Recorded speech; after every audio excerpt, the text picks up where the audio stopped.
कैसे हैं सब लोग। Good evening everyone. शुरू करें आज की कहानी। एक था राजा एक थी रानी, मर गए दोनों, खत्म हो गई कहानी। मजा आ रहा है ऑप्शन ट्रेडिंग में, समझ में आ रही चीजें। अभी तक हमने सारी चीजें डिस्कस करी, ऑप्शंस के बारे में समझ लिया, कैश मार्केट कैसे काम करती है, बाइंग एंड सेलिंग कब करनी चाहिए, किस तरह से करनी चाहिए, उसके बाद ऑप्शंस क्या होते हैं, कॉल पुट क्या होता है। लास्ट वीडियो में सब डिस्कस हो गया, ठीक है। अभी तक के लिए कोई क्वेश्चन गाइस, जो भी हमने पुराना डिस्कस करा, कोई क्वेश्चन अगर आपका है तो हम पूछ सकते हैं। आज की लाइव ट्रेडिंग कैसी रही बाकी सबकी? प्रॉफिट्स हुए सबको? भाई काफी सारे लोगों ने तो स्क्रीनशॉट्स भेजे थे। ठीक है, काफी अच्छे प्रॉफिट्स हुए सब, तो आई बिलीव आप लोगों को लाइव ट्रेडिंग में मजा आ रहा है। तो स्टॉप लॉस भी हिट होते हैं। देखो मैंने आपको बताया था, एज अ ट्रेडर अगर आप देखोगे हमारी लाइव ट्रेडिंग में, जब सुकृति मैम आपके सामने लाइव ट्रेड करती है, कहीं ना कहीं स्टॉप लॉस भी जाएगा, प्रॉफिट भी हो जाएगा।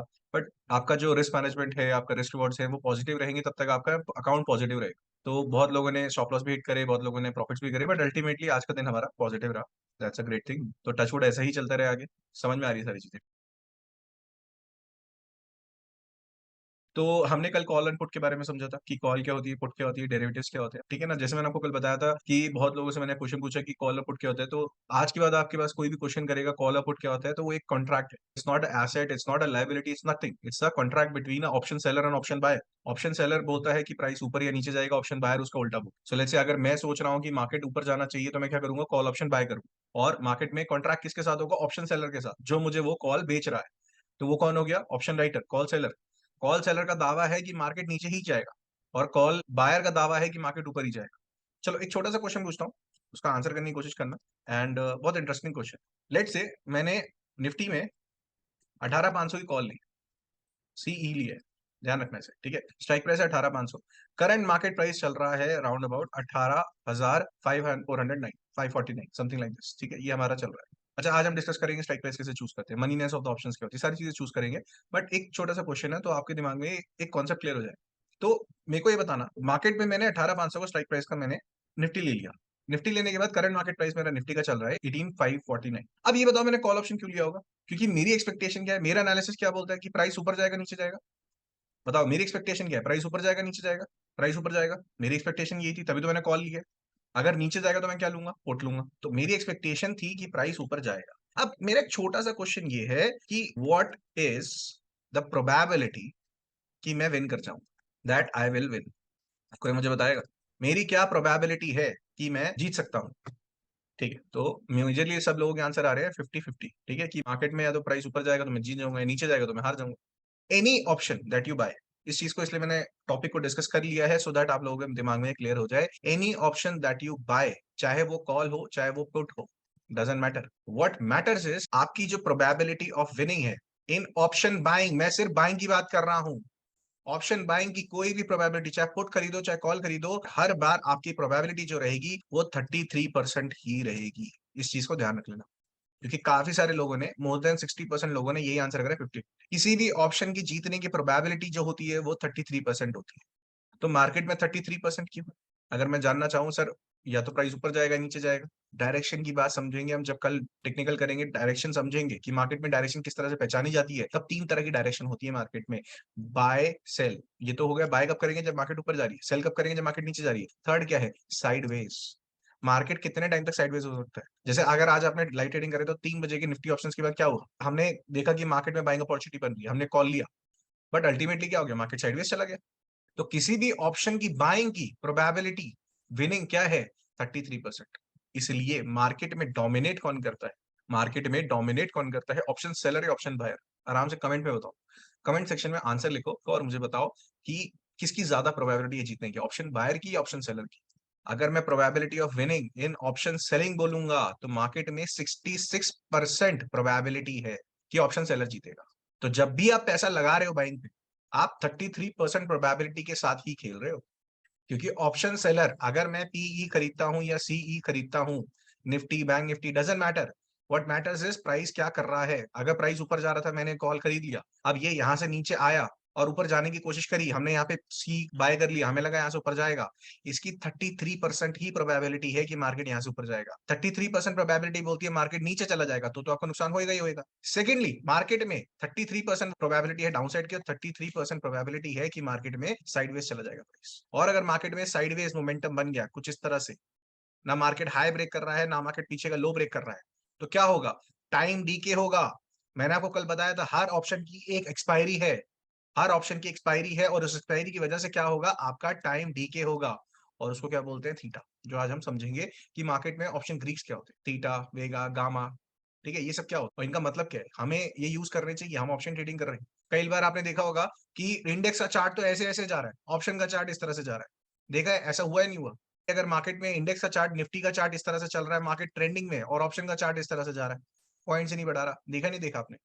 कितनी बार रियल लाइफ एक्सपीरियंस करा होगा आपने कि ऑप्शन का चार्ट मूवमेंट ही नहीं दे रहा। तो हमेशा ध्यान रखना, जब भी निफ्टी का चार्ट होता है और ऑप्शन का चार्ट होता है, उसमें आपका डेविएशन आएगा ही आएगा, डेविएशन आएगा ही आएगा। और वो किस वजह से है? These are the option Greeks की वजह से जो हमारा डेविएशन वो आता है। तो जब भी एक कॉन्सेप्ट ये था कि मार्केट में जब भी मैं पैसा लगा रहा हूँ, सिंपल सीधी बात है, मैं क्या कर रहा हूँ? मैं सिर्फ 33% प्रोबेबिलिटी पे ही पैसा लगा रहा हूँ। 66% प्रोबेबिलिटी कहती है कि ये ट्रेड मेरे अगेंस्ट में जाएगा। बेहतर क्या है, ऑप्शन सेलिंग या ऑप्शन बाइंग? अब ये भी बताओ, what do you think which is better, option buying और ऑप्शन सेलिंग? चार्ट पे आंसर करते रहो, ऑप्शन बाइंग बेटर है, ऑप्शन सेलिंग बेटर है? तो अगर मैं कहूँ प्रोबेबिलिटी के हिसाब से, तो ऑप्शन सेलिंग बेटर होती है। मार्केट में डोमिनेट कौन करता है? ऑप्शन सेलर करता है। ध्यान रखना इस चीज़ को। ऑप्शन सेलर डोमिनेट करता है और उसी की वजह से मार्केट में देखो, ऑप्शन सेलर हर कोई क्यों नहीं बन सकता? सबसे ज्यादा उसमें क्या चाहिए? कैपिटल। आप अगर ऑप्शन बाइंग करने जाते हो, आपका मार्जिन कितना लगता है? एक लॉट पे अगर मैं मार्जिन देखूं तो मुश्किल से 3, 3,500, 4,000 का मुझे ऑप्शन मार्जिन चाहिए था। ठीक है, मार्जिन मनी चाहिए, और अगर मैं वही ऑप्शन सेल करने वाला हूं तो मुझे 1.5 लाख रुपए का मार्जिन चाहिए था। ये 1,23,000 का कुछ समथिंग ऐसा। तो ऑप्शन सेलर क्या है? ऑप्शन सेलर में कैपिटल ज्यादा चाहिए। आपको एक लॉट सेल करने के लिए कितना कैपिटल होना चाहिए? 1 लाख से ऊपर। एक लॉट बाय करने के लिए कितना कैपिटल होना चाहिए? 3, 3,500, 4,000, 6,000, 10,000, डिपेंडिंग अपॉन कि मार्केट में एक्सपायरी का। ठीक है, तो आप ये चीज क्लियर हो गई होगी कि मार्केट में डोमिनेट कौन करता है। चलो अपने स्लाइड से चलते हैं। दो तरह के ऑर्डर्स होते हैं, ठीक है? एक होता है मार्केट ऑर्डर, एक होता है लिमिट ऑर्डर। मार्केट निफ्टी की बात कर रहा हूँ, तो मैं सारे एग्जांपल्स निफ्टी भी लूंगा क्योंकि हम लाइव ट्रेडिंग में इजिली निफ्टी भी करते हैं। मार्केट में निफ्टी जो चल रहा है वो चल रहा है लेट्स से 19,123 रुपए पे, 19,123। अब मुझे लगता है यहाँ से मार्केट ऊपर जाए, 19,400 पे चला जाएगा आज।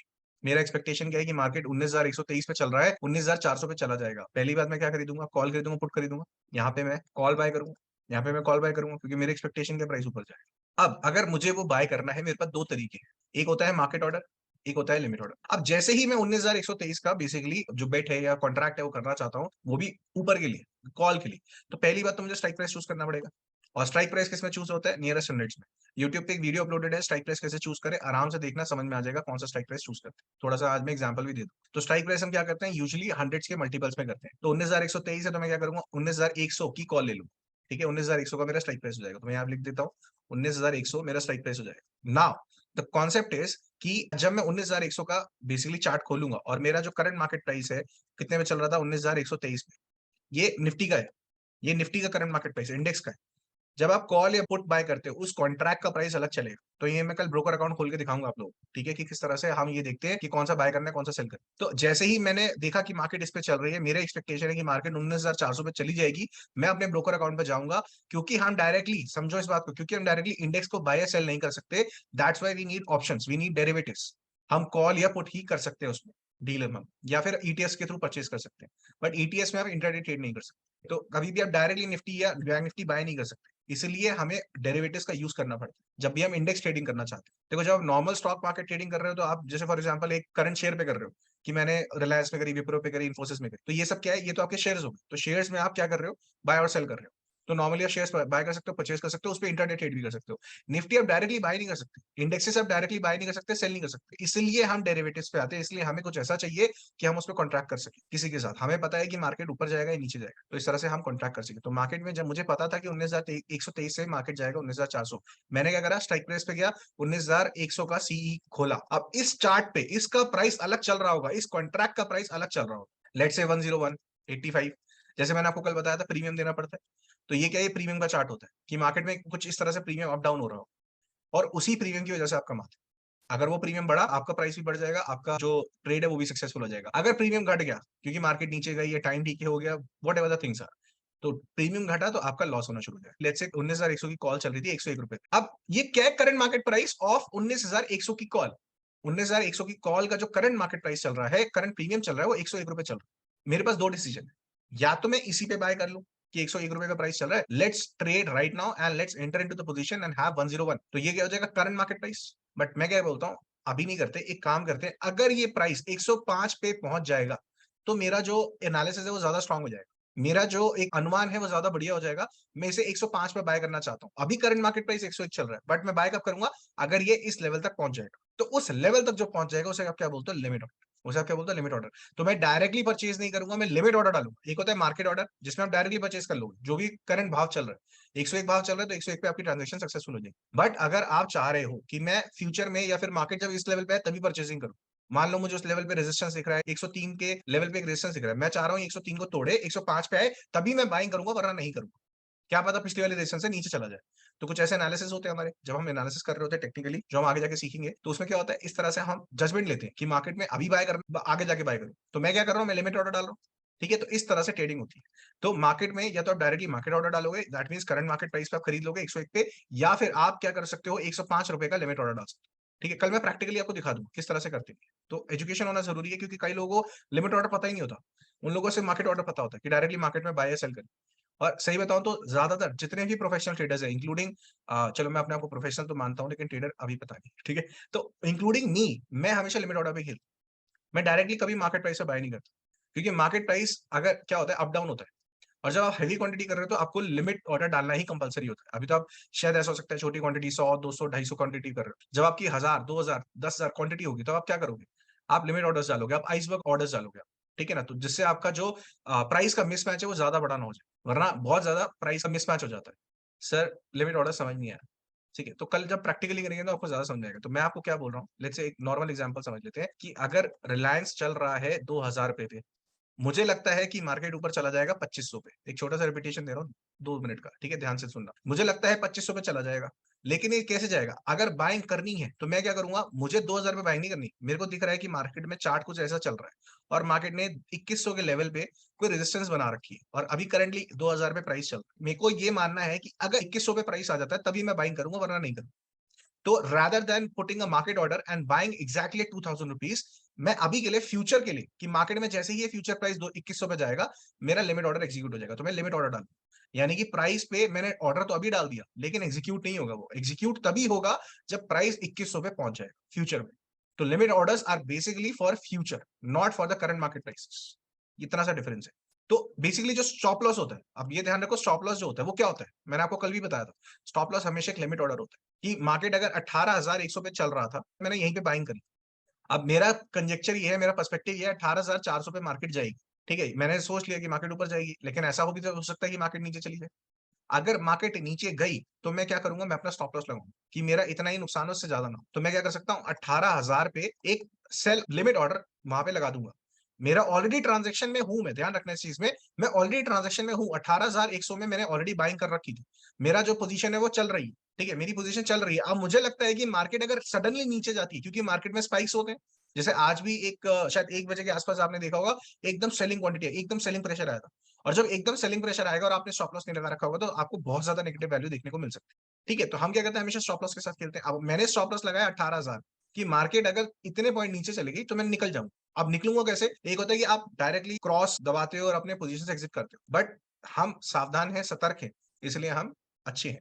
तो हम क्या करेंगे, जैसे ही मैं पोज़ीशन में आऊँगा, पहले ही ऑटोमैटिक लिमिट ऑर्डर लग जाएगा सेलिंग का कि अगर बाय चांस मार्केट रिवर्स हुई, भाई मेरे अनुमान के हिसाब से तो 18,400 पे जानी चाहिए और मार्केट जा भी रही। बट अगर एकदम गिरी और मार्केट उस लेवल पे आई, तो 18,000 पे मेरा कंप्यूटर ऑटोमैटिकली मुझे एग्ज़िट कर देगा। मेरा ब्रोकर को पता होगा, मेरा लिमिट ऑर्डर डला हुआ है 18,000 पे, तो वो क्या करेगा, जैसे ही प्राइस 18,000 पे टच करेगा, आपका ऑर्डर एग्ज़ीक्यूट हो जाएगा और जो पोज़ीशन पे आप ऑलरेडी चल रहे थे, उससे आप बाहर आ जाओ। इसे बोला जाता है स्टॉप लॉस ऑर्डर, ठीक है? तो स्टॉप लॉस भी जो होते हैं वो लिमिट ऑर्डर्स होते हैं। तो जब भी हम स्टॉप लॉस लगाते हैं, हम हमेशा पोज़ीशन में जाने के बाद जैसे ही पोज़ीशन हमारी एंटर हो गई, पोज़ीशन चल रही है, जो भी मेरा स्टॉप लॉस है, जिस भी लेवल पे है, उस पे मैं लिमिट ऑर्डर लगा देता हूँ कि अगर मार्केट इससे नीचे आई, तो मैं बाहर हो जाऊँ।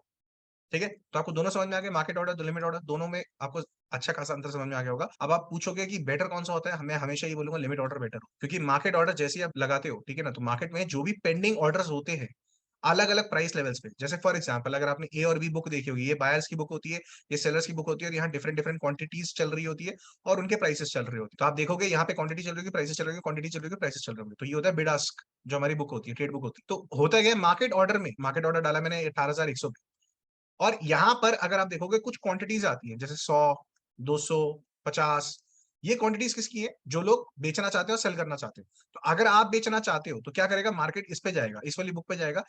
लेट्स से कोई एग्जैक्ट सेलर है, वो आपको बेचना चाहता है, पहली 100 क्वांटिटी बेचना चाहता है 85 पे, और दूसरी 200 क्वांटिटी बेचना चाहता है 87, और आपने 300 क्वांटिटी का आपने ऑर्डर लगा रखा है। तो ऑर्डर क्या होगा? सबसे पहले 100 क्वांटिटी एग्जीक्यूट होगी 85 पे, तो ये आपको 85 का प्राइस आ गया।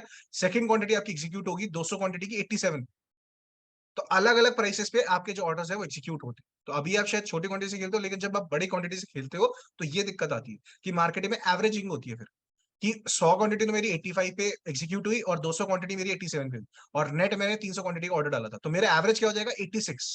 मेरा एवरेज क्या आ जाएगा? 86। तो ये होता है हमारा पेंडिंग ऑर्डर। तो यहाँ पे जब आप मार्केट ऑर्डर डालते हो तो जो भी उसे बेस्ट प्राइस दिख रहा है, जो सेलर सबसे हाईएस्ट दाम पे बेचना चाह रहा है, उस पर वो एग्जीक्यूट कर देगा।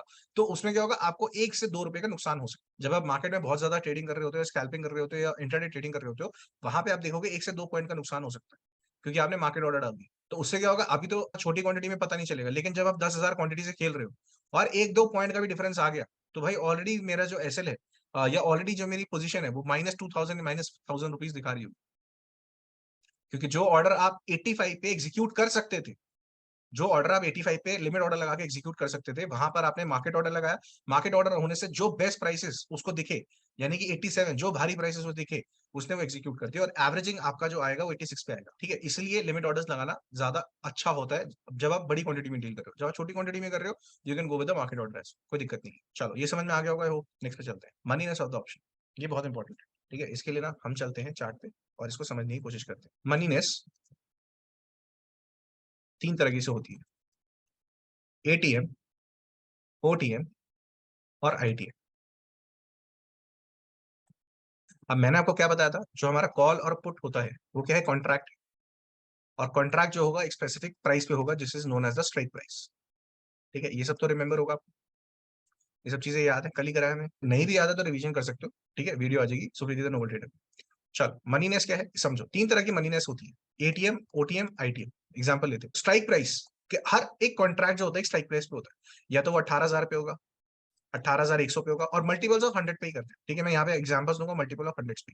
18,200 पे हो सकता है, 18,300 पे हो सकता है, और 18,400 भी हो सकता है। तो आपकी मर्जी है, आप कोई भी स्ट्राइक प्राइस चूज कर सकते हैं। ठीक है, इतनी आपको लिक्विडिटी देता है जो एनएससी बीएसए जो आपके एक्सचेंजेस है, वो आपकी इतनी लिक्विडिटी देते हैं, आप कोई भी चाहो तो स्ट्राइक प्राइस चूज कर सकते हैं। अब ये समझना, करंट मार्केट प्राइस, ये इंपॉर्टेंट होता है। करंट मार्केट प्राइस जो मेरा चल रहा है, लेट से हमारा चल रहा है 18,500। अब आपको लगता है यहां से मेरा जो प्राइस है वो बढ़ जाएगा, यहां से मेरा जो प्राइस है वो बढ़ जाएगा और 19,000 पे आ जाएगा, 19,000 पे आ जाएगा। तो सबसे पहले तो जो आपकी कंफ्यूजन है वो क्लियर हो जाएगी कि यहाँ मुझे सी बाय करना है, पी बाय करना है। सब आंसर कर दो, सीई या पीई। देखो, सीई या पीई लिखना, कॉल या पुट मत लिखना, क्योंकि आपको वो सिंबल्स याद रहने चाहिए। क्योंकि जब आप ट्रेडिंग कर रहे हो तो या सीई या पीई आप चूज करते हो। तो यहाँ बताओ क्या करूंगा? सीई बाय करूंगा, ठीक है, कॉल बाय करो। अब 18,500 से प्राइस जाएगा 19,000। मैं किस प्राइस लेवल पे कॉन्ट्रैक्ट कर सकता हूँ? क्या मैं 18,000 पे कर सकता हूँ? क्या मैं 18,100 पे कर सकता हूँ? 200, 300, 400, 500, 18,500, 18,600, 700, इतने सारे स्ट्राइक प्राइसेस। तो ये जितने भी स्ट्राइक प्राइसेस हैं, इनका एक मनीनेस होता है। और सबसे इंपॉर्टेंट क्या है? 18,500 चल रहा था, मैंने क्या करा? मैंने 18,500 का ही स्ट्राइक प्राइस चूज किया। इसे बोलते हैं एट द मनी। जो करंट मार्केट प्राइस चल रहा है और उसी का ही जो क्लोजेस्ट 100 आप मल्टीपल चूज कर रहे हो, क्योंकि 18,559 भी हो सकता है, तब क्या करोगे? तो मैं अभी एग्जांपल के तौर पे इसलिए आसानी से ले रहा हूं कि 18,000 मेरा करंट मार्केट प्राइस चल रहा है, मैंने 18,500 का सीई बाय कर लिया, मेरी एक्सपेक्टेशन है प्राइस 19,000 पे जाएगा। तो ये क्या करा मैंने? एट द मनी ऑप्शन, कि मेरा जो करंट मार्केट प्राइस था एग्जैक्टली उसके इक्विवेलेंट मैंने उसका स्ट्राइक प्राइस चूज कर लिया। ठीक है, एट द मनी। नेक्स्ट होता है आउट ऑफ मनी। 18,500 चल रहा था, 19,000 पे जा सकता है प्राइस। मैंने क्या करा? 18,700 का सीई खरीद लिया। मैंने जो कॉन्ट्रैक्ट करा वो स्ट्राइक प्राइस किस पे करा? 18,700। अब आप देखोगे कि करंट मार्केट प्राइस तो मेरा 18,500 है, और मैं किस पे कॉन्ट्रैक्ट कर रहा हूं? 18,700 पे। किस पे कॉन्ट्रैक्ट किया मैंने? 18,700 पे। तो क्या अभी तक वहां प्राइस पहुंचा है क्या? आंसर में हाँ या ना लिखो, यस और नो। क्या प्राइस मेरा 18,700 पे चल रहा है क्या, या 18,500 है? अभी उसे टाइम लगेगा पहुंचने में, राइट? 18,700 पहुंचने में उसे टाइम लगेगा।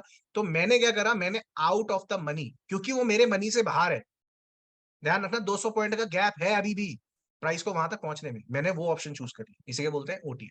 ठीक है, अब आया इन the money. 18,500 current market price चल रहा था, 19,000 पे मेरा एक्सपेक्टेशन है, मैंने ले लिया 18,300 का कॉल ले लिया। मार्केट का प्राइस किस पे चल रहा है? 18,500 पे। मार्केट का प्राइस चल रहा है 18,500 पे, मुझे लगता है 19,000 पे जाएगा। मैंने जो कॉन्ट्रैक्ट किया किस पे किया? 18,300 पे। तो मार्केट तो ऑलरेडी 18,300 से ऊपर है, राइट? मार्केट तो ऑलरेडी 18,300 से ऊपर है। तो मैंने क्या करा? In the money option buy किया कि ऑलरेडी इन द मनी है, यानी कि इसमें ऑलरेडी 18,500 की वैल्यूज इसमें इनकॉर्पोरेट हो चुकी। अब इसमें डिफरेंस क्या आता है, क्यों ऐसा कर सकते हैं वो भी बता दूंगा धीरे धीरे। बट ये एग्जांपल समझ में आ गया कौन सा आउट ऑफ द मनी है, कौन सा इन द मनी है, कौन सा एट द मनी। यस और नो? इसमें कोई दिक्कत है तो मुझे बताना, और कोई क्वेश्चन है तो पूछ सकते हो। अगर दोबारा रिपीट करना है एक बार मुझे, तो मुझे वो भी बता दो, मैं आपको एक और एग्जाम्पल लेके समझा देता हूँ। Repeat please. तो एक काम करते हैं, एक और हम एग्जाम्पल ले लेते हैं पुट का। मार्केट चल रहा है, इस बार थोड़ा कॉम्प्लिकेटेड लूंगा, ठीक है, समझ में आ जाएगा। मार्केट चल रहा है 19,649 पे, ठीक है। मार्केट चल रहा है 19,649 पे। मेरी एक्सपेक्टेशन है यहां से गिरेगा और मार्केट जाएगा 19,228 रुपए पे। तो मेरी एक्सपेक्टेशन क्या है कि मार्केट नीचे जाएगा या ऊपर जाएगा? नीचे जाएगा। मैंने क्या सोचा कि मार्केट नीचे जाएगा। अब पहली बात, मुझे यहाँ क्या बाय करना चाहिए, सीई या पीई? चलो मेरे फाइनेंशियल एडवाइजर, जल्दी बताओ, सीई करूं या पीई करूं? सिर्फ सीई या पीई लिखोगे क्योंकि यही आपका वो होता है, टिकर होता है, तो उसी को याद रखना है, ठीक है। पीई करेंगे हम। समझ में आ गया? तो 19,649 का प्राइस चल रहा है, मेरा है एनालिसिस 19,228 पे चला जाएगा। आज मार्केट नेगेटिव लग रही है। आज मार्केट अगर नेगेटिव है तो मैं पुट खरीदूं तो पीई बोलूंगा, ठीक है ना, पीई बाय करूंगा। अब फिर से जब मैं खरीदने जा रहा हूं, मेरे पास इतने सारे ऑप्शंस हैं। ऑप्शंस किस किसके हैं? मेरे पास ऑप्शन है 19,500 का है, 19,700 का है, 19,600 का है, 19,400 का है, 300, 200, इवन 19,000 क्या 20,000 का भी है मेरे पास। ये सारे स्ट्राइक प्राइसेस आपके पास अवेलेबल है और इन्हीं से जुड़ती है ऑप्शन चेन। अब 19,500 भी है स्ट्राइक प्राइस, 19,700 भी है, 19,600 भी है, 400 भी है, 300 भी है, 200 भी है, 20,000 का भी है, 20,100 भी है, 20,200 भी है, ठीक है। अब आ जाते हैं फिर से। 19,649 का प्राइस चल रहा था, नियरेस्ट हंड्रेड जो मैंने देखा वो क्या था? लेट से 19,700। अब ये क्या हो गया, जो नियरेस्ट 19,700 और इवन 19,600, ये दोनों आपके जो ऑप्शन हैं, ये कौन से होंगे? एटीएम, ठीक है। नियरेस्ट देखते हैं तो उसमें क्या होगा, ये एटीएम पे होगा कि एट द मनी, जो मार्केट में करंट प्राइस चल रहा है, ठीक है, उसी में ट्रांजेक्शन कर रहा हूं, तो क्या होगा? 19,700 और 19,600, ये दो स्ट्राइक प्राइसेस ऐसे हैं जो एटीएम के। फिर आता है OTM, out of the money. अब मार्केट चल रहा था 649 पे, अब मार्केट को नीचे जाना है। नीचे के लिए ध्यान रखना, उल्टा है, कॉल वाली चीज मत करना यहाँ पे। मार्केट को नीचे जाना है, क्या मैं बोल सकता हूं जो 19,200 का पीई है, ये बताओ क्या मार्केट यहां तक पहुंच चुका? मार्केट अभी कितना चल रहा है? 19,649 पे। मार्केट में मैं कौन सा स्ट्राइक प्राइस चूज कर रहा हूँ? 19,200, यानी कि अभी मार्केट वहां पहुंचा नहीं है, पहुंचेगा। तो ये क्या हुआ? आउट ऑफ द मनी, ठीक है, आउट ऑफ द मनी। उसके बाद आता है इन द मनी। 649, 19,649 का प्राइस चल रहा था, मेरे को पीई बाय करना था। मैंने पीई बाय करा 20,000 का। भाई 20,000 से तो ऑलरेडी प्राइस नीचे चल रहा है, ठीक है, 20,000 से तो ऑलरेडी प्राइस नीचे चल रहा है। इसको क्या बोलते हैं? इन द मनी, ठीक है। कॉन्सेप्ट क्लियर हो गया? चलो बहुत अच्छी बात। अब मैं आपको कुछ क्वेश्चंस दूंगा, आप मेरे को बताओगे कि ये इन द मनी है, आउट ऑफ मनी है, एटीएम है, ठीक है। करंट मार्केट प्राइस है 20,222 रुपए। स्ट्राइक प्राइस है, ध्यान से सुनना और ध्यान से जवाब देना, इसलिए करते जाओ एग्जांपल्स के साथ, तो आपके दिमाग में पक्का हो जाएगा आज। प्राइस चल रहा है, करंट मार्केट प्राइस है 20,222 रुपए। मैंने स्ट्राइक प्राइस चूज किया 19,000 का कॉल। अब ये बताओ, ये एटीएम है, ओटीएम है या आईटीएम है? डिस्कशन। कुछ लोग बोल रहे हैं ओटीएम है, आईटीएम है, 19,000 इज आईटीएम। आईटीएम, ठीक है, मोस्टली सबका आंसर आईटीएम। अच्छा, जिसका ओटीएम था मैं उसको भी समझा देता हूँ। करंट मार्केट प्राइस क्या चल रहा है? 20,222। मैं कॉन्ट्रैक्ट किस पे कर रहा हूँ? 19,000 पे। और कॉल है, इसको मतलब समझो, पहले तो ये देखना कॉल है। कॉल का मतलब क्या है? मैं एक्सपेक्ट कर रहा हूँ प्राइस ऊपर जाएगा, 21,000 पे जाएगा, 22,000 पे जाएगा, 23,000 पे जाएगा। मैं कॉन्ट्रैक्ट किस पे कर रहा हूँ? 19,000 पे। तो ऑलरेडी ये इन द मनी है, यानी कि वहां से तो प्राइस गुजर चुका, आएगा थोड़ी ना, वहां से तो प्राइस ऑलरेडी गुजर चुका। तो यानी कि ये इन द मनी है। तो 19,000 के कॉल पे इन द मनी का मतलब क्या है? 19,000 का जो कॉल स्ट्राइक प्राइस होगा, क्या मैं बोल सकता हूँ कि 20,222 तक जब तक ये पहुंचेगा, सारा प्रॉफिट इस स्ट्राइक प्राइस में ऑलरेडी इंक्लूडेड होगा। सारा जो हमारा प्रीमियम का डिफरेंस था इस वाले डिस्टेंस का, वो ऑलरेडी इंक्लूडेड होगा। किसी ने अगर 19,000 पे, जब मार्केट करंट मार्केट प्राइस 19,000 चल रहा था और उस पर 19,000 की कॉल बाय करेगी, अब मार्केट पहुंच गया 20,222 रुपए पे, तो प्रॉफिट तो ऐड हो गया होगा, राइट? इसीलिए ऐसा बोला जाता है इन द मनी। एक और एग्जांपल लेते हैं, एग्जांपल नंबर 2।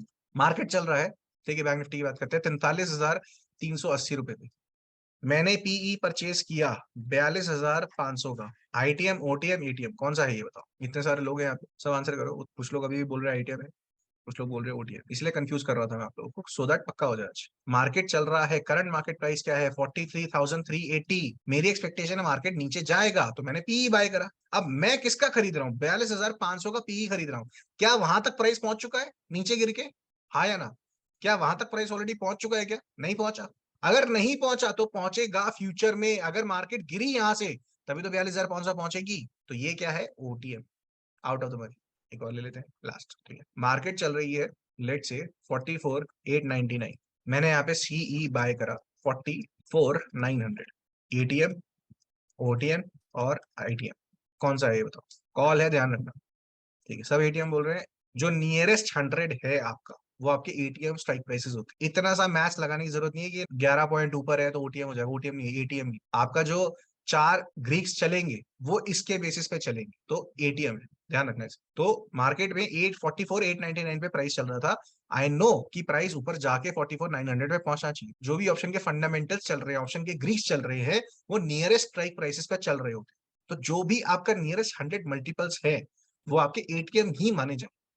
44,800 और 44,900 both will be equivalent to ATM.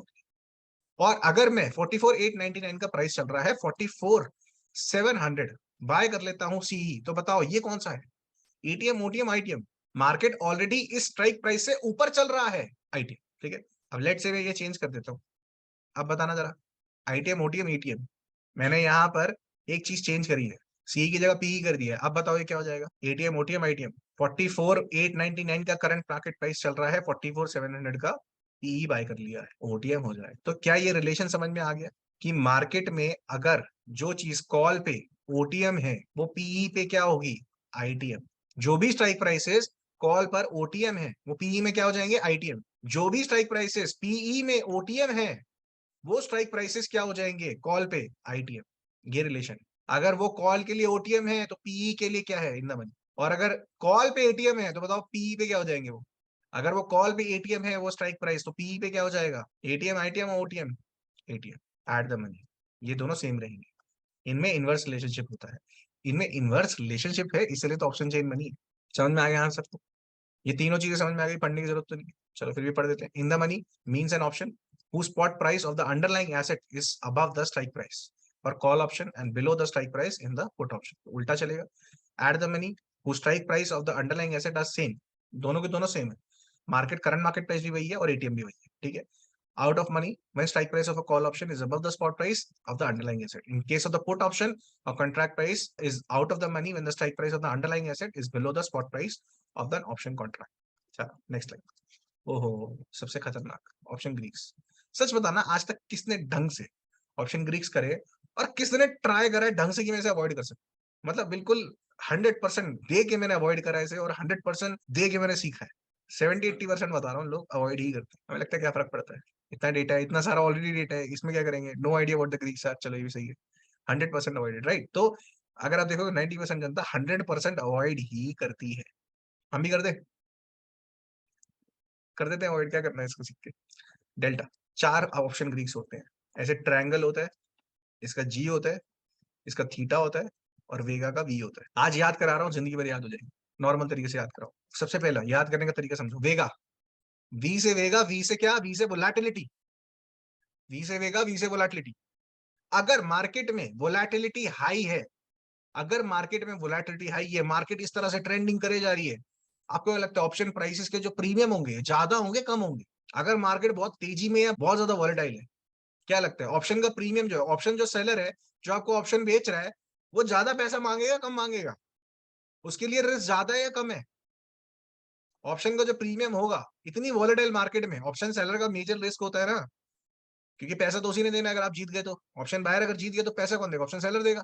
तो ऑप्शन सेलर को पता है वोलेटिलिटी इतनी तेज है, मार्केट में मंदी भी है, तेजी भी है, तो क्या स्ट्राइक प्राइसेस के लिए, वो नॉर्मल स्ट्राइक प्राइसेस के लिए, एटीएम या ओटीएम स्ट्राइक प्राइसेस के लिए वो क्या करेगा?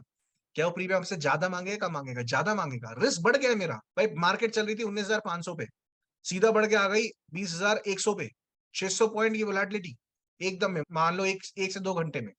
तो आप ये बताओ, 20,300 का जो स्ट्राइक प्राइस बेच रहा है ऑप्शन सेलर, क्या उसको घबराहट नहीं होगी? भाई ये तो पहुंच जाएगा, और ये पहुंच जाएगा तो क्या होगा, नुकसान हो जाएगा। क्या करेगा, प्रीमियम बढ़ा देगा। तो वी से लेगा, वी से वोलेटिलिटी, तो vega measures the impact of change in volatility और the forward looking expected volatility of the underlying price asset. अब ये समझो मार्केट में 19,100 पे मार्केट चल रही है, नॉर्मली 500 से 600 पॉइंट का मूवमेंट आता है, ठीक है। अब कल के दिन बजट है, कल के दिन बजट है, मुझे बताओ प्रीमियम हाई रहेगा कम रहेगा? प्रीमियम हाई रहेगा, कल रहेगा। कल के प्रीमियम के लिए आज ही जो प्रीमियम है मेरा बढ़ जाएगा घट जाएगा? सब आंसर करो, प्रीमियम बढ़ेगा या घटेगा? मैं ऑप्शन सेलर हूं, मान लो 19,100 पे मार्केट चल रही है, लेट से मैं 20,000 का ऑप्शन सेल करता हूँ, मैं 20,000 का ऑप्शन सेल करता हूँ, नो डाउट मैं 900 पॉइंट ऊपर हूँ, नो डाउट मैं 900 पॉइंट दूर हूँ मार्केट से, बट कल मुझे पता है कल बजट है, तो मैं प्रीमियम ज्यादा रखवाऊंगा लोगों से कम रखवाऊंगा? ज्यादा रखवाऊंगा। ये क्या है? Expected volatility. आज मार्केट साइडवेज भी हो सकती है, ऐसा नहीं है कि आज ही मार्केट को वोलेटिलिटी दिखानी थी, मार्केट अभी की अभी साइडवेज चल रही है, लेकिन कई बार आप देखोगे प्रीमियम बढ़ रहे हैं, ऑप्शन चेन में देखोगे, ऑप्शन के प्रीमियम देखोगे प्रीमियम बढ़ रहे हैं, क्यों बढ़ रहे हैं? क्या वजह हो सकती है? क्या है भाई? वेगा बढ़ गया है, एक्सपेक्टेड वोलेटिलिटी आने वाली है मार्केट में किसी न्यूज की वजह से, किसी फंडामेंटल की वजह से, तब क्या होगा? वेगा बढ़ेगा तो हमारा प्रीमियम बढ़ेगा। ये कॉन्सेप्ट समझ में आ गया? आज के बाद वेगा याद रहेगा मेरे हिसाब से। चलो नेक्स्ट क्या समझे? डेल्टा, ठीक है। अब इसको मैं ऐसे तो रिलेट नहीं कर सकता निमोनिक्स की तरह, बट डेल्टा क्या होता है समझा देता हूँ। तो डेल्टा होता है change in the premium of option with respect to the change of price of underlying asset. मुझे एक बात बताओ, मार्केट 19,100 से, निफ्टी की बात कर रहा हूँ, 19,100 से 19,400 पे गई, क्या मेरा प्रीमियम, क्या मेरे प्रीमियम्स बढ़ेंगे? कॉल के प्रीमियम्स बढ़ेंगे? यस और नो? तो ये तो समझ में आ गया होगा कि अगर इंडेक्स बढ़ रहा है तो प्रीमियम भी तो बढ़ेगा स्ट्राइक प्राइसेस के, या घटेंगे? भाई पीई के स्ट्राइक प्राइसेस घट जाएंगे, जो पीई वाले स्ट्राइक प्राइसेस है उनके प्रीमियम तो घट गए ना, मार्केट बुलिश है, तो पीई वाले सेलर को क्या मिलेगा? कम मिलेगा, क्योंकि उसके लिए तो नुकसान नहीं, उसके लिए रिस्क कम। तो डेल्टा क्या मेजर करता है? डेल्टा मेजर करता है कि अगर मेरा अंडरलाइंग एसेट, यानी कि मान लो जिस पे भी मैं कॉन्ट्रैक्ट खरीद रहा हूँ, ये कॉल या बाय खरीद रहा हूँ, अब वो अंडरलाइंग एसेट कुछ भी हो सकता है, निफ्टी भी हो सकता है, बैंक निफ्टी हो सकता है, रिलायंस हो सकता है, विप्रो हो सकता है, इन्फोसिस हो सकता है, आईटीसी हो सकता है, कुछ भी हो सकता है। बट अल्टीमेटली अगर वो बड़ा, मेरा अंडरलाइंग एसेट यानी कि मेरा निफ्टी बड़ा, सिक्योरिटी बड़ी, तो क्या मेरे प्रीमियम नहीं बढ़ जाएंगे या घट जाएंगे? तो उसे क्या बोला जाता है? बेसिकली डेल्टा, कि मार्केट में अंडरलाइंग एसेट चेंज हो रहा था और वो भी चेंज हो गया। यूजुअली की जो डेल्टा की वैल्यूज होती है वो -1 से लेके 0 से लेके 1 तक होती है, और कई लोग इसे बोलते हैं 100, 0 टू -100। अभी आप ये पूछोगे ये क्या है सर, ये कौन सी वैल्यूज है? अभी हमने 3 चीजें सीखी, एटीएम, ओटीएम, आईटीएम। ध्यान रखना इस बात को, जितने भी मेरे स्ट्राइक प्राइसेस एटीएम वाले हैं, जितने भी मेरे स्ट्राइक प्राइसेस एटीएम वाले हैं, उनका डेल्टा नॉर्मली क्या होता है? 0.5 होता है। 0.5 डेल्टा का मतलब क्या है? अगर मैं समझना चाहूँ, आप बोल रहे हो एटीएम का जो डेल्टा है वो 0.5 है, 0.5 का मतलब क्या है? अगर मेरा इंडेक्स 100 रुपए बढ़ता है, मेरे स्ट्राइक प्राइस का प्रीमियम कितने रुपए बढ़ेगा? 50 रुपए, क्योंकि 0.5 का डेल्टा चल रहा है। एटीएम ऑप्शंस का यूजुअली जो डेल्टा होता है वो 0.5 होता है।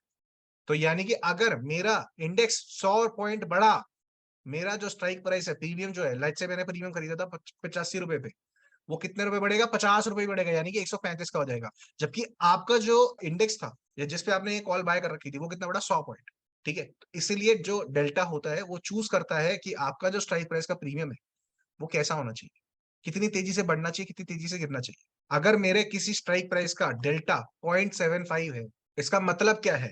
इसका मतलब ये है कि अगर मेरा इंडेक्स 100 पॉइंट से बढ़ा तो मेरा जो स्ट्राइक प्राइस का प्रीमियम है सिर्फ 75 ही बढ़ेगा। चलो ये तो समझ में आ गया होगा, इसमें कोई दिक्कत?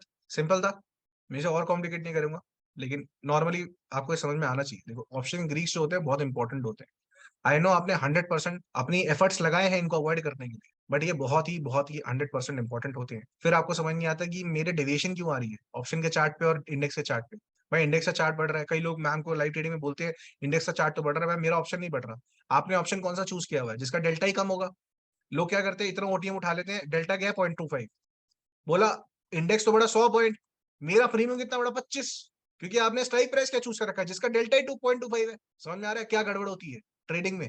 कई बार आपने देखा होगा इंडेक्स तो बढ़ रहा है मतलब मेरा प्रीमियम नहीं बढ़ रहा, इंडेक्स बड़ा 100 पॉइंट, मेरा प्रीमियम बड़ा 25 पॉइंट, ऐसा कैसे हो गया? क्योंकि जो आपने स्ट्राइक प्राइस चूज कर रखा था जिसपे आपने ऑप्शन लिया था उसका डेल्टा 0.25 है। तो अगर अच्छा कमाना है तो डेल्टा हाई रखना होता है, अच्छा कमाना है तो डेल्टा हाई रखना होता है ऑप्शन बाइंग में। अगर प्रॉफिट कम होगा तो लॉस भी कम होगा, हाँ होगा, बट वही वाली बात है ना कि आप यहाँ पर क्या करने आए हो, लॉस बचाने आए हो या प्रॉफिट कमाने आए हो? देखो ट्रेडर की जिंदगी ना इतनी आसान नहीं है जितनी आप लोग सोचते हो। ट्रेडर कोई सेफ नहीं खेलता।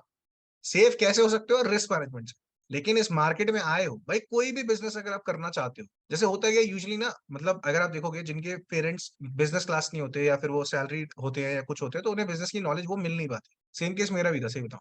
मैंने सीखा, बहुत लोगों से सीखा, टूट-पिट के, लॉस करवा-करवा के सीखा। तभी तो बोलते हैं मिडल क्लास लड़कों की या लड़कियों की जो ज़िंदगी होती है नॉर्मल होती है, क्यों? क्योंकि उन्हें बिज़नेस क्लास एजुकेशन नहीं मिली। हमें नहीं पता था शुरू से कि पैसे से पैसा बनता है। हमें किसने सिखाया? रॉबर्ट कियोसाकी ने। ठीक है, नेपोलियन हिल ने, थिंक एंड ग्रो रिच। हमें बाद में चीज़ें समझ में आई जब हमने एजुकेशन ली कि भाई पैसे से पैसा बनता है। तो अगर आप बिज़नेस में एंटर कर रहे हो, देखो ट्रेडिंग है, बिज़नेस है, ये सैलरीड जॉब नहीं है। आप सोचो कि मैं 6 घंटे बैठा, आज निफ्टी या बैंक निफ्टी पे या मैं जिस भी चार्ट पे बैठा 6 घंटे, मुझे इतना पैसा मिलना चाहिए, ऐसा किसी ने नहीं लिखा। यहाँ पे आपकी टाइम वैल्यू नहीं मिल रही है आपको, आपकी स्किल वैल्यू मिल रही है। आपकी रिवॉर्ड जो मिल रहा है ना, वो रिस्क पे मिल रहा है। क्या आपने रिस्क रखा मार्केट में? हाँ, रखा तो रिवॉर्ड भी मिलेगा। अब रिस्क का मतलब क्या है कि उसको खोने की क्षमता आप रखते हो? हाँ, रखते हो। तो ये सारी जो चीज़ें हैं ना, ये सीखने की कोशिश करो। कैपिटल सेव करना है लर्निंग के साथ, वो होएगा, वो होएगा। देखो सबसे प्राइमरी जो हमारा कॉन्सेप्ट है, मैंने आपको क्या बोला था, पहली क्लास से बोलता आ रहा हूँ, कैपिटल हमारा टेम्पल है, उसको पूजा करनी चाहिए कैपिटल की। आरती उतारते हैं लोग कैपिटल की, क्योंकि वही आपका सब कुछ चलाएगा। कैपिटल ही चला जाएगा तो क्या ट्रेड करोगे और क्या तो ट्रेडिंग करोगे? तो कैपिटल तो सबसे सुप्रीम है ही, उसकी तो सुरक्षा करनी ही करनी है। बट इसका मतलब ये नहीं है कि हम ट्रेडिंग नहीं करें या हम ट्रेड से डर रहे हैं। जैसे कई लोग क्या होता है, ट्रेड लेने से डर जाते हैं। ट्रेड लेने से डरना इज़ नॉट अ सॉल्यूशन, ठीक है? ट्रेड लेने से डरना इज़ नॉट अ सॉल्यूशन। आपका कैपिटल वैसे भी नहीं बचेगा, आप ये समझो। क्योंकि आप क्या कर रहे हो, आप फ़ियर कर रहे हो, तो आपके मन में दूसरा एक इमोशन भी आएगा, ग्रीड। कमा रहे हो तो ग्रीड आ रहा है, और अगर 2-4 स्टॉप लॉस हिट हो गए तो फ़ियर आ रहा है। तो इमोशनल बैलेंस करना, तो इमोशनल बैलेंसिंग कैसे होती है? इंडिफरेंट होने से। जब आप मार्केट में 1 लाख, 10 लाख, 10,000 कुछ भी लेके आ रहे हो एज़ अ कैपिटल, पहली बात ये एक्सेप्ट कर लो, अब ये मेरा नहीं है, ये मार्केट का है। मुझे बस इस पे काम करना है। तो अगर लॉस हो भी गया ना, तो आपको कभी टच वुड नेगेटिविटी नहीं आएगी, डिप्रेशन नहीं आएगा। हमारा पैसा है, बचा के रखो, भूल जाओ। अगर आपने वो चीज़ अलग कर दी, तो कर दी। अगर आपने वो कैपिटल रख दिया, एक तरह से समझ लो वो खर्च हो गया। क किस पे खर्च हो गया? कैपिटल लाने में। अगर मेरे ट्रेडिंग अकाउंट में लेट्स से 5 लाख रुपए पड़े हैं, एग्ज़ाम्पल के तौर पे, मैं ये सोच के चलता हूँ, ये 5 लाख मेरे नहीं है, ये 5 लाख मेरे बिज़नेस के हैं। मेरा काम क्या है? बिज़नेस करना बस। उस बिज़नेस का एक एम्प्लॉयी हूँ, तो मैं अपना ही एम्प्लॉयी हूँ। लेकिन वो जा चुके हैं मेरी जेब से, वो उसपे मेरा कोई अधिकार नहीं है। मैं उसको अपने सेल्फ पर्पसेस के लिए यूज़ नहीं कर सकता। लोगों का लॉस हो जाता है, 10,000 का लॉस हो गया, यार शिट यार, इससे बढ़िया तो मैं फीस भर देता, इससे बढ़िया तो मैं घूमने चला जाता, क्लबिंग कर लेता, ये कर लेता। भाई ये आपका है ही नहीं, कुछ नहीं कर सकते आप इससे। अगर कैपिटल को सही से मायने देना है ना, वो भूल जाओ आपका है। अपने आप फ़ियर और ग्रीड जो है ना, चला जाएगा माइंड से। जब तक आप उसे अपना मान के रखोगे ना, तब तक आपको फ़ियर भी आएगा, यार ये मेरा पैसा चला जाएगा यार, वो मेरा पैसा दुगना-तिगना हो रहा है यार। फ़ियर और ग्रीड आपके साथ रहेंगे। जो मैं फ़ियर और ग्रीड है उसको मैं राहु केतु बोलता हूँ, इस ट्रेडिंग की। जब तक आप इनको मैनेज करोगे ना, तब तक सही है। तो जब आप कैपिटल इंट्रोड्यूस कर रहे हो ट्रेडिंग में, भूल जाओ ये आपका पैसा है। भूल जाओ आप इसको कुछ और तरीके से यूज़ कर सकते थे। तो आपका जो फ़ियर है ना कि मेरा ये स्टॉप लॉस चला जाएगा या मेरा यहाँ पे एक ग्रीड आ जाता है कि यार और प्रॉफिट भी तो बन सकता है, और रिस्क ले लेते हैं। ये सब चला जाएगा। क्योंकि आप उस पैसे से ही, क्या होता है कि हम उस पैसे से अटैच्ड होते हैं, तो हम उसके 10 तरीके ढूँढते हैं। इस पैसे को मैं इस तरह से भी तो यूज़ कर सकता था, इससे यूज़ कर सकता था, मैं अपनी फीस भर सकता था। कुछ लोग होते हैं, मैं अपने बच्चों की फीस भर लेता, अपने बच्चों को नई शॉपिंग करा देता। इससे बढ़िया तो मैंने शेयर मार्केट में उड़ा दिए। भाई मेरे, वो तुम्हारे है ही नहीं। जिस दिन तुमने कैपिटल सेट कर लिया कि ये पैसा मेरा नहीं है, उस दिन से तुम्हारा इमोशनल अटैचमेंट खत्म हो जाएगा उससे, खासकर उस मनी से। अब वो कितना करना है वो तुम्हारी जेब देखेगी। तुम्हारे पास नेट वर्थ अगर सेविंग्स पड़ी है 2 लाख की, कभी भी 2 लाख स्टॉक मार्केट में मत लेके आओ, क्योंकि फिर तुम समझोगे मेरी पूरी की पूरी सेविंग्स उड़ गई। उस सेविंग्स में से 25, 30,000, 50,000 अलग कर दो और उससे ही ट्रेडिंग करो। और ये सोच के ट्रेडिंग करो, ये पैसा मेरा है ही नहीं, मैं इसको यूज़ नहीं कर सकता। जाएगा तो मार्केट का, आएगा तो भी मार्केट का। उसमें से विथड्रॉ कर सकते हो, आपको सैलरी मिल रही है, आएगा तो सैलरी मिल जाएगी, नहीं होगी तो नहीं मिलेगी। तो इमोशनल अटैचमेंट उस कैपिटल से खत्म कर दो। रिस्क वाला जो एटीट्यूड है ना, वो सही हो जाए। बहुत सिंपल भाषा में आपको समझाने की कोशिश कर रहा हूँ, किस तरह से अच्छे से ट्रेडिंग कर सकते हैं। क्योंकि ये मेरे को नहीं सिखाया गया था। मतलब मैं खुद सीख के नहीं आया था, मेरे को भी किसी ने बताई ही बात, और काफ़ी साल लगे ये समझने में। मेरा लॉस होता था, लेट्स से मेरे 10,000 का लॉस, स्टॉप लॉस चला गया। 6-7 साल पहले की बात है जब मेरा स्टॉप लॉस हिट हो रहा था। इनिशियली जब ट्रेडिंग सीखते हैं या फिर आपका माइंडसेट जब डेवलप हो रहा होता है, तो 10,000 का स्टॉप लॉस हिट हो गया। ओह भाई! यार इससे तो मैं ये वाली फीस भर सकता था, मैं अपने लिए शॉपिंग कर सकता था। तब ऐसे-ऐसे थॉट्स आ जाते, और उससे क्या होता है, फ़ियर बढ़ जाता है। नेक्स्ट 10,000 चले गए तो मेरे ये हो जाएगा, मेरा ये हो जाएगा। क्योंकि आप अभी तक उससे इमोशनली अटैच्ड हो। Trading fund is not yours. आप उसका अल्टरनेटिव मत ढूँढो, वो उससे कुछ नहीं कर सकते। ये ट्रेडिंग के लिए ही बना है, इसे रोटेट करो।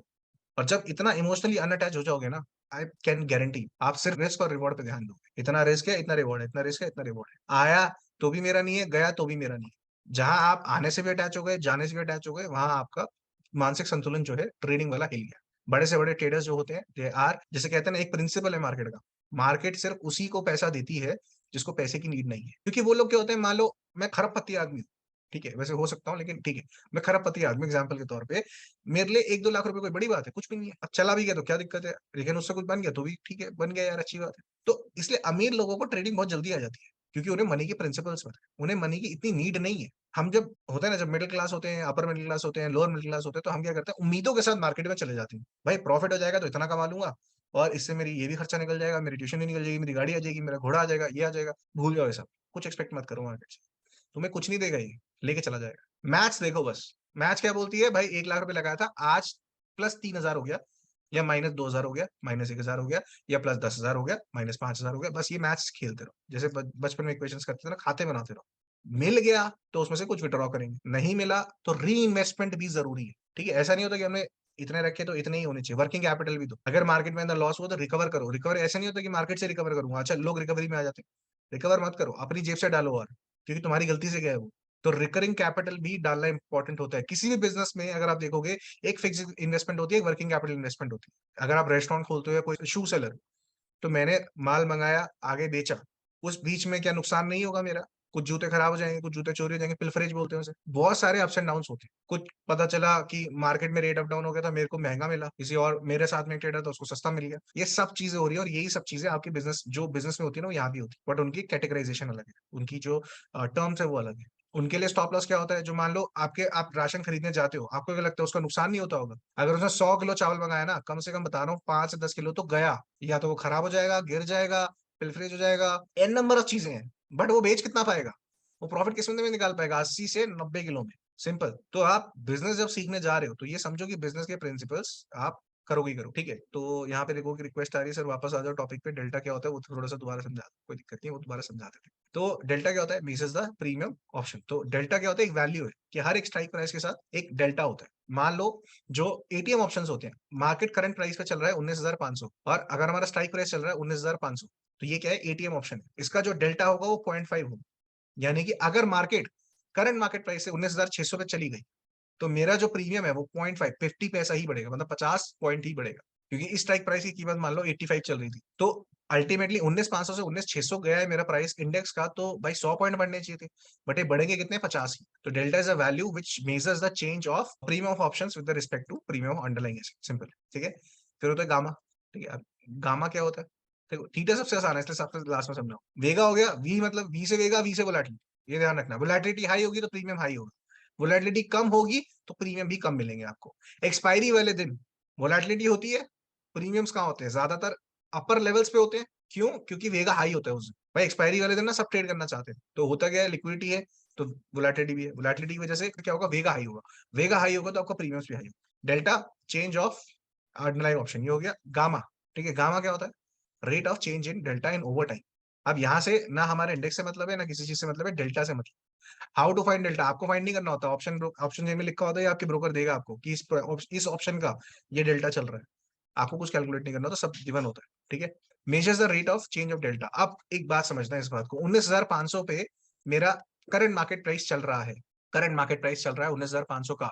मैंने स्ट्राइक प्राइस चूज करा 19,500। क्या ये एटीएम है? यस और नो, सब वापस आ जाओ। ये क्या ये एटीएम है? यस और नो, हाँ या ना? एटीएम है। 19,500 का करंट मार्केट प्राइस चल रहा है, और मैंने स्ट्राइक प्राइस कौन सा चूज किया? 19,500। क्या मैं बोल सकता हूँ, मैंने अभी आपको बताया था, इसका डेल्टा क्या होगा? एटीएम ऑप्शंस का डेल्टा यूजुअली क्या होता है?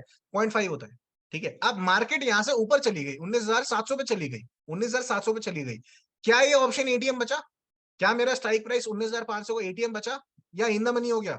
इन द मनी हो गया, ठीक है। तो क्या मेरा डेल्टा सेम रहेगा? क्या क्या मेरा डेल्टा सेम रहेगा? नहीं रहेगा। ये डेल्टा बढ़ जाएगा, ये घट जाएगा, ठीक है, वेरी करेगा। तो उस rate of change of delta को क्या बोला जाता है? गामा। ये होते हैं ऑप्शन ग्रीक्स। थीटा सबको पता है, दोबारा बता देता हूं। टाइम डीके, मैंने आपको क्या बताया था? एक्सपायरी होती है हर ऑप्शन की, ठीक है। अगर एक्सपायरी है, मेरा 19,500 का मैंने स्ट्राइक प्राइस चूज किया, मंडे को मैं ट्रेड कर रहा था, लेट्स से उसकी वैल्यू चल रही है 135 की, और थर्सडे की एक्सपायरी है, थर्सडे की एक्सपायरी है, कॉन्ट्रैक्ट जो है दिन बर दिन कम होता जा रहा है, तो क्या होगा? जो टाइम वैल्यू ऑफ मनी है वो भी कम होती जा रही है। तो इससे क्या होता है? थीटा जो होता है हर ऑप्शन बायर का दुश्मन होता है, क्योंकि आपकी प्रीमियम की वैल्यू वो गिरा रहा है। आपने 135 पे जो बाय कर रखा होगा, लेट्स से मार्केट साइडवेज ही चल रही है, मार्केट 19,500 पे आपने स्ट्राइक प्राइस खरीदा था, मार्केट 19,500 पे थी मंडे को, और थर्सडे को भी 19,500 पे ही है, तीन दिन से साइडवेज चल रही है, बदला ही नहीं कुछ भी। आपका प्रीमियम फिर भी घट जाएगा, आपका प्रीमियम फिर भी 65, 55 इस तरह से घटता चला जाएगा, क्योंकि टाइम डीके होता है और वैल्यू ऑफ ऑप्शन आपकी और जो प्रीमियम होते हैं वो घट जाते हैं। जो असली ऑप्शन प्रीमियम सेलर होते हैं, जो ऑप्शन सेलर्स होते हैं, उनकी असली कमाई क्या है? Time DK. उन्होंने आपको 135 रुपए का बेचा।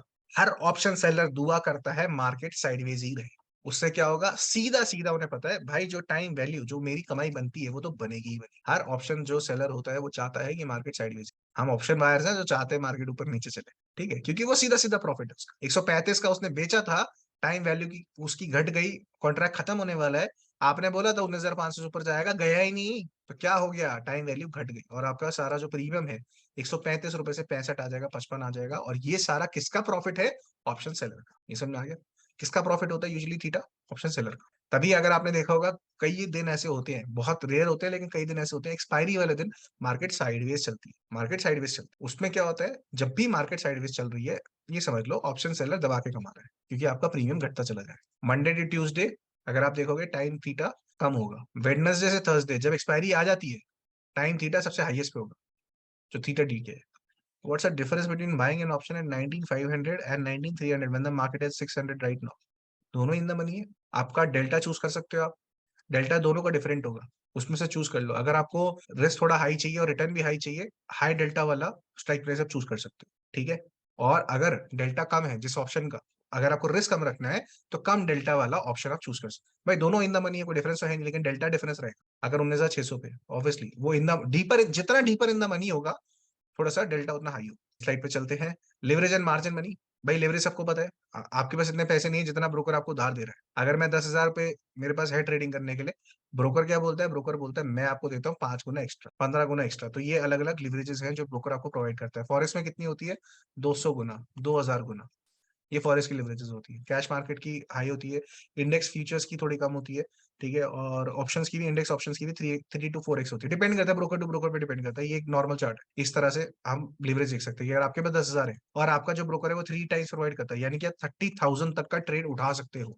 लिवरेज क्या बोलती है कि मेरे पास 10,000 थे, मेरा इनिशियल कैपिटल 10,000 है, लेकिन ब्रोकर क्या करेगा? आपको लिवरेज देगा, आपको लोन देगा, बोलेगा लो ट्रेडिंग कर लो, और आप इंटू 3 टाइम्स अगर दे रहे हैं तो 30,000 तक का आप पोजीशन उठा सकते हो मार्केट। जो भी नफा नुकसान होगा वो आप ही का होगा, ब्रोकर का कुछ नहीं होगा। जैसे पिछली बार एक क्वेश्चन आया था कि सर अगर ब्रोकर उधार दे रहा है तो क्या वो भी लॉस साइन करेगा? वो कुछ नहीं करेगा। आपने पोजीशन ज्यादा उठाई तो आपका लॉस भी ज्यादा हो, बस इतना फर्क है।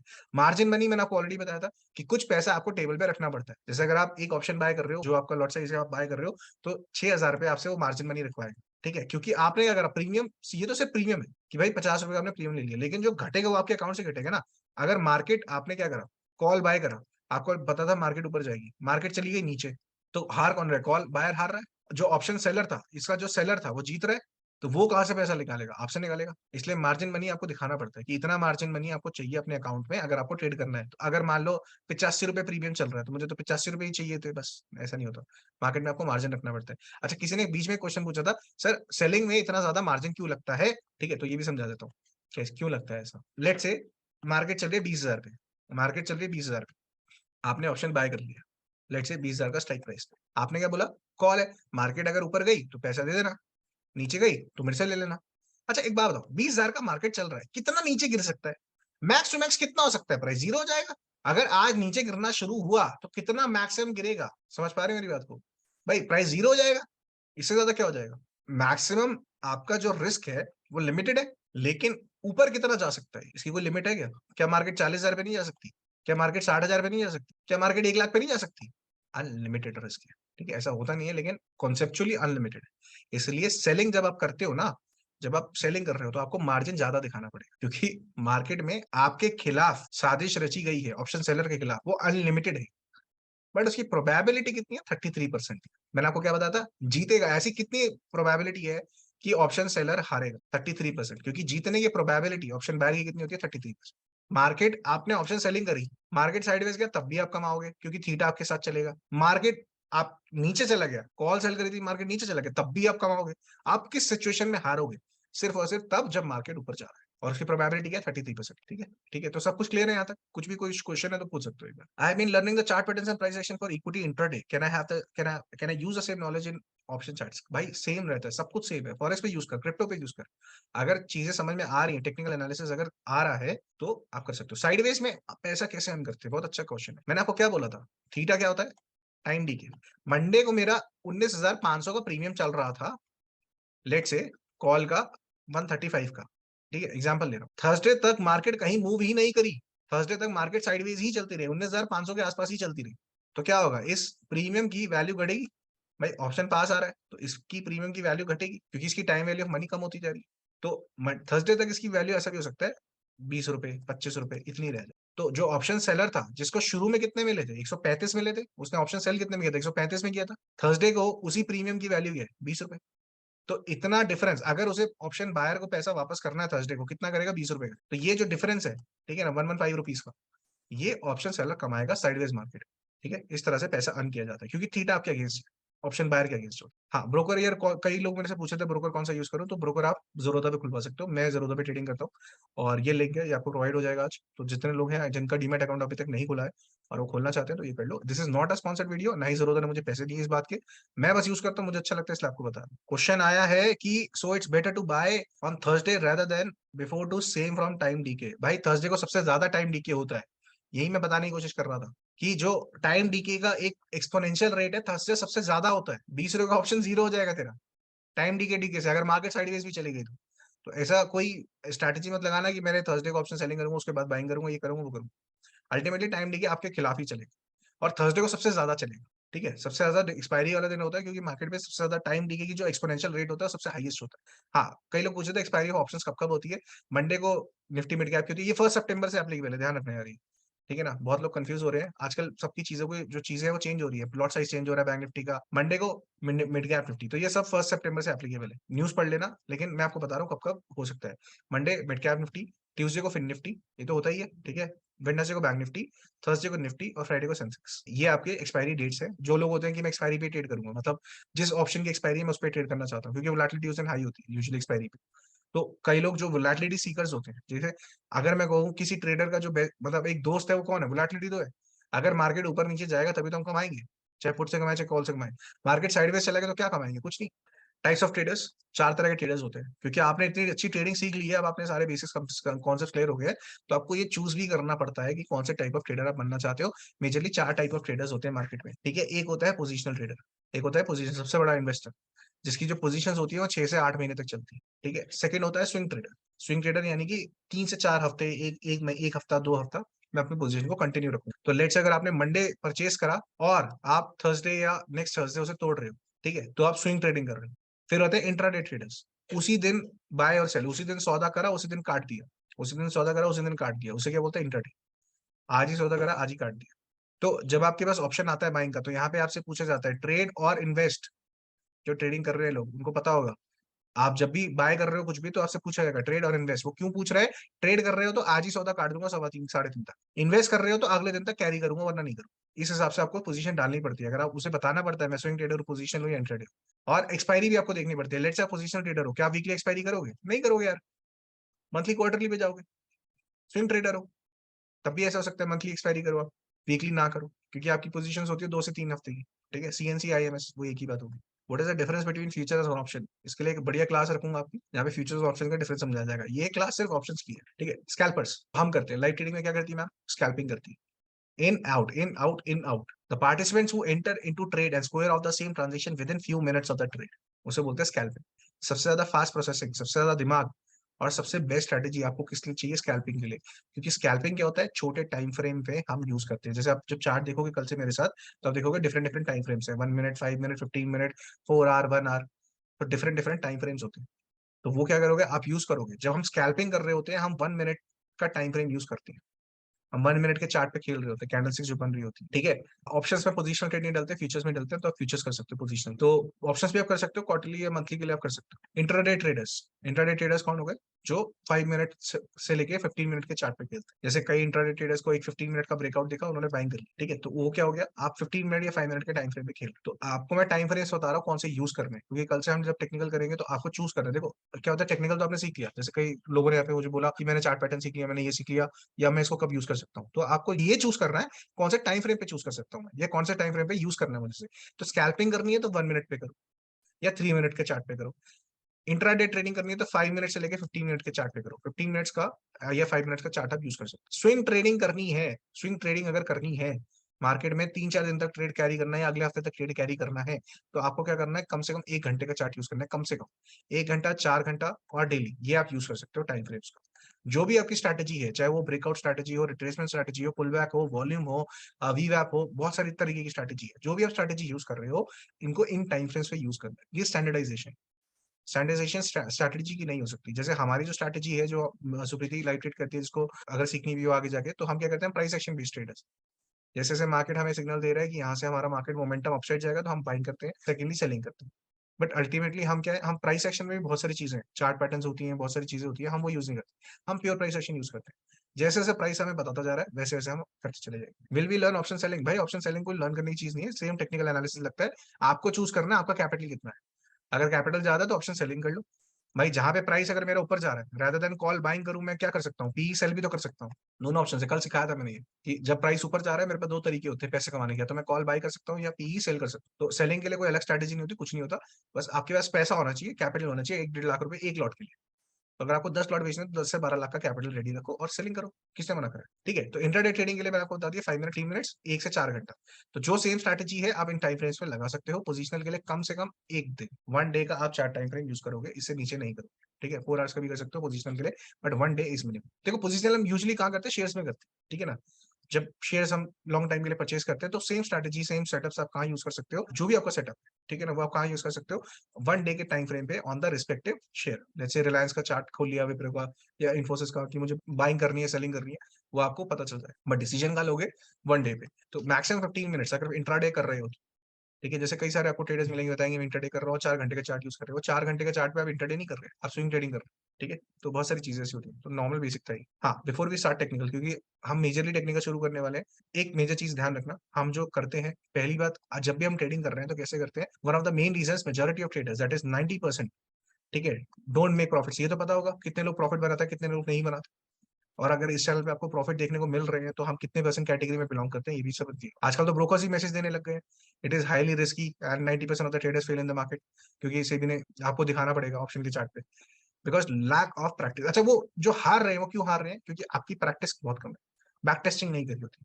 सेटअप लोगों ने बोला होता है, मैंने सीख लिया, मैंने इस वीडियो से सीख लिया, मैंने स्कोर से सीख लिया। भाई, कम से कम बैक टेस्ट करो उसे 200 से 300 बार, उसे फॉरवर्ड टेस्ट करो कम से कम 2 से 3 हजार बार, तब जाके आपको समझ में आएगा वो सेटअप काम कैसे कर रहा है, उस सेटअप पे एक्चुअली मेरा ये प्रॉफिट बनेगा या नहीं बनेगा। You can not just become profitable by watching 2 hours of lecture anywhere, चाहे आप कोई पेड प्लेटफॉर्म यूज कर रहे हो, चाहे आप सोशल मीडिया यूज कर रहे हो, doesn't matter. Thinking that you are going to dive in the market for the next day morning and you will make thousands of money. जैसे कई लोगों का एटीट्यूड होता है, क्या करेंगे, जैसे आज मेरा ट्रेडिंग सीखने का मन किया, सैटरडे संडे मैंने देख डाली पूरी यूट्यूब वीडियोस, ठीक है, डिफरेंट डिफरेंट ट्रेनर्स की, और उसके बाद मैंने एक स्ट्रैटेजी देखी, अच्छा, इस स्ट्रैटेजी पे इस ट्रेनर ने बहुत कमाया, मैं कल से यूज करने बैठ जाऊंगा। उसने आपको बता दिया था नॉर्मली कि ऐसे ऐसे आपको करना है, ये आपको फॉलो करना है, आपको फॉलो करना है। मंडे को हम बैठ गए 10 लाख रुपए लेके, फॉलो करने की कोशिश करी, ट्रेड डाल दिया। ठीक है, रिस्क मैनेजमेंट का कुछ पता नहीं है, कितना डालना है, कितनी पोजीशन साइजिंग करनी है, क्या करना है, पर ट्रेड डाल दिया, क्योंकि सेटअप ने बताया था ट्रेड है और बन रहा है, तो हमने डाल दिया। और ऊपर से लेट्स से लाइव ट्रेडिंग में भी, जैसे कई बार ऐसे बंदे होते हैं हमारे पास जो लाइव ट्रेडिंग कर रहे होते हैं हमारे साथ, और ट्रेड डाल दिया, पोजीशन नहीं देखनी, ना रिस्क मैनेजमेंट देखा, ना कुछ देखा, बस तो डाल, यहाँ से बाइंग बनती है तो बनती है। तो चाहे सेटअप यूज कर रहे हो, चाहे किसी और के साथ लाइव ट्रेड कर रहे हो, रिस्क मैनेजमेंट कंपलसरी है। ठीक है ना, सीधा मत घुसो ट्रेडिंग में, अपने आप को सिखाओ, अपने आप को ट्रेन करो। आपके सामने जो आज रिजल्ट्स हैं, अगर आप देखोगे हमारे 21 दिन का जो भी अभी तक का हमारा जो पीएनएल चल रहा है अभी तक का, ठीक है, जितने लोगों ने लाइव ट्रेडिंग करी है हमारे साथ, जो रोज हमारे को स्क्रीनशॉट्स भेज रहे हैं, उनसे पूछो कितने दिन से वो पॉजिटिव है, और कब ऐसा हुआ था लास्ट उनको, कितने दिन तक आप पॉजिटिव देखने को मिले थे खुद। ठीक है, कितने लोगों के साथ ऐसा होता है कि कंसिस्टेंटली आप पॉजिटिव ट्रेडिंग कर पा रहे हो। स्टॉप लॉस भी हिट होता है, प्रॉफिट भी होता है, बट अल्टीमेटली हमारा जो दिन निकलता है वो पॉजिटिव में निकल रहा है। ठीक है, और इस चीज को आप देखना चाहते हो तो आप रील्स भी देख सकते हो मैम की, कैसे कैसे अपना पोजीशन दिखाती हैं। जो हमारे ट्रेडर्स हैं जो लाइव ट्रेडिंग करते हैं, वो हमें स्क्रीनशॉट्स भेज रहे हैं जब, तो आप देखो उनके कंसिस्टेंट स्क्रीनशॉट्स आ रहे हैं, हम कंसिस्टेंटली कुछ कुछ कर रहे हैं। पॉजिटिव कर रहे हैं, नेगेटिव भी उस दिन नेगेटिव होगा, कभी कभार स्टॉप लॉस भी हिट होता है, कोई दिक्कत नहीं, बट अल्टीमेटली आपका क्या हुआ, प्रॉफिट हुआ ना। भाई बाहर निकलेंगे तो कैसे करेंगे? इक्विटी में इंट्राडे स्कैल्पिंग कर सकते हैं, स्मॉल टाइम फ्रेम यहाँ करो, बट आपको पता कैसे चलेगा कि ये शेयर वॉलेटाइल है या नहीं है? जब शेयर्स की बात आती है स्कैल्पिंग करने के लिए, तो ज्यादातर आप शेयर्स देखोगे, हर शेयर वॉलेटाइल नहीं होता। कुछ शेयर्स हैं बहुत टाइम से साइडवेज चल रहे हैं, महीनों महीनों साइडवेज चलते हैं। तो उसमें क्या होता है, अगर आपको शेयर्स में स्कैल्पिंग करनी है तो ट्राई करो अपना वॉच लिस्ट, ठीक है, उसको ढंग से बनाने के लिए कि कौन सी वॉच लिस्ट किस तरह से बनी, उसको आपको देखना पड़ेगा कि क्या मैं स्ट्रैटेजी यूज कर रहा हूँ कि मुझे पता चल जाए आज इसमें वोलेटिलिटी आने वाली है, तो वो चीज आपको चेकआउट करनी पड़ेगी। ठीक है, तो ये सब चीजों का आपको ध्यान रखना है। You will face serious consequences if you don't let your expectation and imaginative profits out of your head और योर रियलिटी। जो मैं आपको बीच में बात बता रहा था कि ट्रेडिंग कर रहे हो अच्छी बात है, एक्सपेक्टेशन छोड़ देना, होप करना छोड़ दो बेकार के, और फियर रखना भी छोड़ दो। आप सोचो बिना स्टॉप लॉस के मैं चला गया और उसके बाद मार्केट नीचे जा रहा है, मैं निकल ही नहीं रहा हूँ, ये होप कर रहा हूँ, प्रे कर रहा हूँ भगवान को प्लीज ब्रेक इवन पे ला दो, मैं निकल जाऊंगा। ऐसा नहीं होगा, ना आपकी प्रे काम करेगी यहाँ पे, ना ही आपका होप काम करेगा, जो काम करेगा स्टॉप लॉस करेगा। तो स्टॉप लॉस लगाना ही है और काम करना ही है। ठीक है, तो ये सारी चीजें आज हमने नोट डाउन कर ली है। आज हमारा जो सेशन अच्छा इंटरेक्टिव गया है, तो कल से हम और इस बारे में डिस्कस करेंगे। अभी तक के जो रिलेटेड आपके क्वेश्चन है वो पूछ सकते हो, और अगर नहीं भी है तो आप रिविजन करो। क्लासेस अपलोड हो चुकी हैं यूट्यूब पे, एंड अगर आप कुछ पे बैक करना चाहते हो, ठीक है ना, तो ट्राई करो प्लीज, उस पर कमेंट्स करो जो भी आपको फील हुआ उस वीडियोस पे, जो आपके पास आ रही है उस पर जो भी आपका क्वेश्चन है या जो भी आपका फीडबैक है, प्लीज उस पर कमेंट्स करो। ठीक है, वो मेरे तक पहुंचे। चलो, आई होप आपको यहाँ तक क्लास सब सारी समझ में आई होगी। इसके बाद हम कंटिन्यू करेंगे टुमारो। ठीक है, what is your experience with forex 7 साल का? I am a major forex trader. Option trading कितने दिन में सीख सकते हैं? देखो, सीखने के लिए तो आप, सही बताऊं तो 2 से 3 महीने, लेकिन लग के किसी किसी के अंडर सुपरविजन सेल्फ ट्रेन करोगे खुद को तो कम से कम 1 से 2 साल। चलो, सब मिलते हैं कल। किसी को और कोई दिक्कत आती है, कोई क्वेश्चन आता है, तो जरूर कमेंट कर देना वीडियो पे, या अगर आपका फीडबैक भी है तो please do comment on the video itself. ठीक है, चलो guys, thank you, good night, take care, and meet you tomorrow.